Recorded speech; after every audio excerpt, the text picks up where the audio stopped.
ఇక్కడ ఏదైతే తాజాగా జరుగుతున్నటువంటి పరిణామాలు, ఒక్కొక్క అంశం ఒక్కొక్కసారి మారిపోతున్నటువంటి అంశాలు.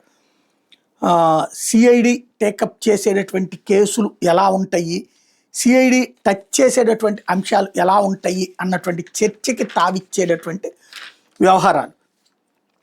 ప్రస్తుతానికి సంబంధించి సిఐడి చేస్తున్నటువంటి యాక్టివిటీని ప్రజలు ఎలా నమ్ముతారు అన్నటువంటిదే ఇక్కడ కీలకమైనటువంటిది. ఏ అంశాల మీదన టేకప్ చేస్తుంది సిఐడి, ఏ అంశాల మీదన చేయకూడదు అంటే దేని మీదనైనా చేయొచ్చు, దేని మీదనైనా చేయకూడదు. ఇప్పుడు లిక్కర్కి సంబంధించి కొత్తగా కనిపెట్టినటువంటి అంశం అంటూ ఏదైతే దుకాణాలకు సంబంధించినటువంటి డబ్బులు ఎట్లా ఉంటాయి, లేకపోతే కనుక ప్రజలకు సంబంధించిన ఎట్లా ఉంటాయి లాంటిది అనేక కథలు రాసుకుంటూ వచ్చినాయి మీడియా. తెర చూస్తే ఇప్పుడు అసలు పాయింట్ పక్కకి వెళ్ళిపోయింది.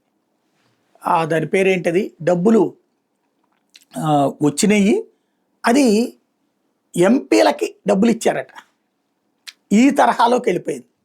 అట్లాగే సిఐడి టేకప్ చేసిందంటే ఖచ్చితంగా సమగ్రమైనటువంటి, మనకు ఆ టీవీలు సినిమాలలో వచ్చినటువంటి సిఐడి అంటే చాలా బాధ్యతాయుతంగా నిజమైనటువంటి కేసుల దర్యాప్తులా కనబడింది.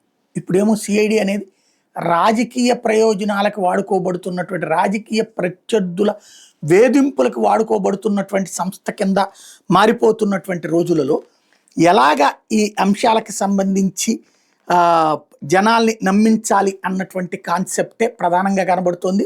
మరి ఇది ప్రజలకి మంచిదా కాదా అన్నటువంటి విషయం అయితే తెలియాల్సి ఉంది.